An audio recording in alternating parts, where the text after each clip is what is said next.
Speaking of LeBron James, so he's back, baby, after missing 13 games with that foot injury, plantar fascia tear, something.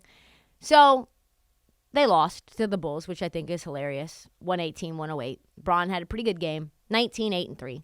30 minutes of play. Came off the bench, actually, which was the first time that he's came off the bench since 2007, which is wild. What's funny, though, was how LeBron described what it took to get him back on the court. Did you see this? He said, according to Bron himself, the first two doctors that LeBron met with told him that he needed to have season-ending surgery. But he didn't believe him. He went to a third doctor, whom he called the LeBron James of foot doctors, and this doctor told him, if he did round-the-clock rehab and training, he could return in time to play out this year. 4 weeks later, he's back on the court.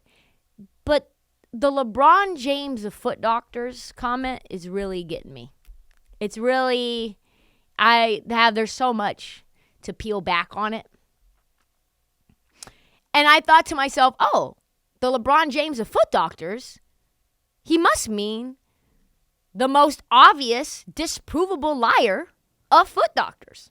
Because that's, to me, what LeBron James is. He says such meaningless small lies.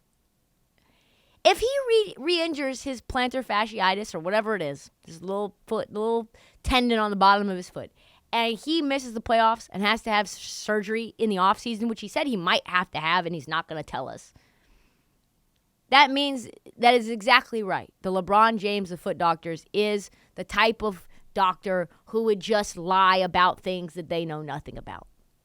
Remember when he said, oh, yeah, like, I knew that Shai Gilgeous-Alexander was going to be an all-NBA caliber player. I just saw him. I knew it.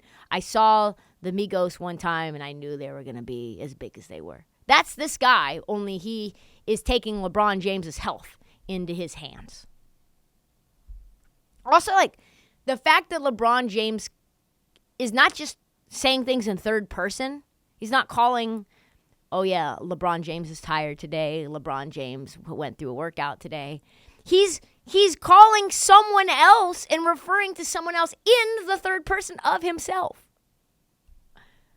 Like, he's going to be like, oh, yeah, I went and saw Creed 3. I love that Michael B. Jordan guy. LeBron James of actors. Love that guy. He's really good. It's like, yep.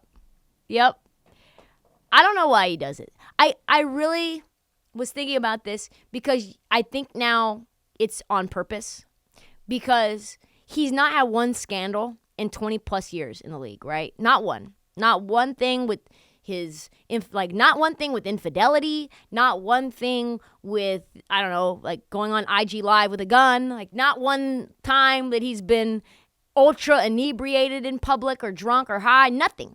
Zero. Not in the off season, not in season, nothing.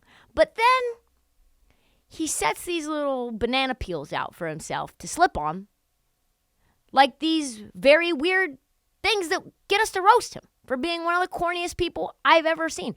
The dumbest liar I've ever seen. Remember he was running around with, I think it was Malcolm X's book, and he was on the front page for like the entire time he was in the bubble. He said he loved The Godfather, watched it a million times, couldn't find one quote.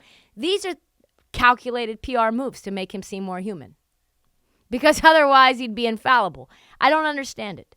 Small comical errors that do nothing really to change his reputation except for to just make him less likable. I don't understand it.